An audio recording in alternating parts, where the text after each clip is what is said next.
Nous sommes aujourd'hui le 14 du mois de Iyar, c'est Pessah Sheni, deuxième Pessah. C'est très bizarre, c'est la seule fête de toute la Torah qui donne une sorte de remboursement à une fête qu'on n'a pas pu faire à Pessah. De quoi s'agit-il? À Pessah, on amenait le korban de Pessah, on appelle en français le korban, le sacrifice pascal. On prenait un mouton et plusieurs personnes fixées ensemble il fallait fixer à l'avance déjà qui allait manger de ce mouton-là. On l'égorgeait, on aspergeait le sang dans le temple et on le mangeait après l'avoir rôti au feu. C'est une des seules mitzvot de la Torah. Il y a deux mitzvot, il y a beaucoup de mitzvot d'interdiction, que si on les transgresse, alors on subit la sanction très grave du karet, le retranchement de l'âme. Ça, c'est pour des lois négatives. Ne pas transgresser Shabbat, ne pas manger à Kippour, la majorité des relations sexuelles, c'est sanctionné par le karet. Mais il n'y a que deux mitzvot positives qui sont aussi sanctionnées par le karet, qui sont la Brit Mila et le Korban Pessah, le sacrifice pascal. Donc, si quelqu'un, et c'est une chose extrêmement nouvelle, quelqu'un ne pouvait pas amener le sacrifice pascal le jour de Pessah. Par exemple, il était impur. Ou bien, il n'est pas encore en âge. En attendant, pendant ce mois-là, il a eu sa bar mitzvah, et lui, maintenant, il va aussi amener le korban pascal, le sacrifice pascal. Donc, il a une sorte de recours. Un mois plus tard, le 14 du mois de Iyar, donc c'est aujourd'hui. Pessah Sheni, deuxième Pessah. C'est le seul cas dans toute la halakha où on voit maintenant qu'on peut rembourser une chose qu'on a ratée. À part les prières aussi, si on a raté Shachrit, on peut faire 2 fois Mincha, etc. Mais sur 30 jours, on n'a jamais vu une chose pareille. Ça veut dire que ce sacrifice, il a une importance colossale, énorme. Pourquoi? Alors, certainement, beaucoup de raisons. Nous, on va étudier aujourd'hui une raison qui sera très importante pour nous, au niveau dans lequel nous nous trouvons. Béné Israël, en Égypte, étaient des idolâtres. Lorsqu'ils arrivent à la mer Rouge, les anges disent à Dieu, comment tu laisses passer?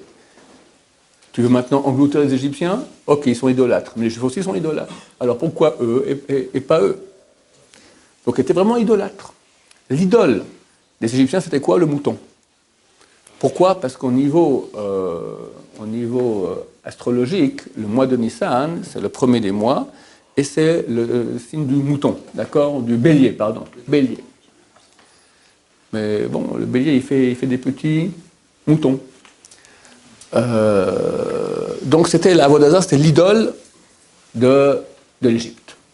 Dieu dit, le 10, 4 jours avant Pessah, il dit maintenant, Mishru Edechem, enlevez vos mains de la Avodah Zara, achetez un mouton, vous allez l'égorger et vous allez en faire un sacrifice.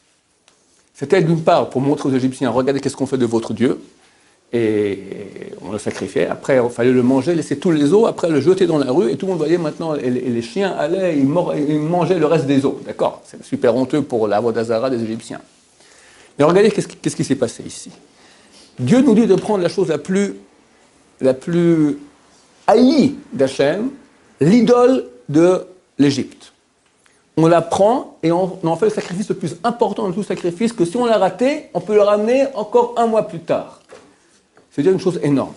Que quelqu'un, aussi bas qu'il soit, il peut utiliser maintenant la bassesse qu'il a eue pour arriver au niveau les plus hauts qu'il a. Et ça, c'est le Baal Tshuva. Comme c'est écrit dans le traité Brachot, page 34b, lieu où se trouve le Baal Tshuva, aucun tzaddik parfait ne peut y accéder. Le tzaddik, il n'a jamais péché. Ok, alors il fait des efforts, etc. Il avance, mais il avancera peu. Comme je l'ai dit l'autre jour, il était au niveau 100, il a bossé toute sa vie, il est arrivé au niveau 101. D'accord? Alors combien? Il a 1 point. Toi, tu étais à moins 10 000. Et tu as bossé, tu arrives au niveau 2. Alors lui, il a 101, toi, tu es à 2. Bah, tu es un nul.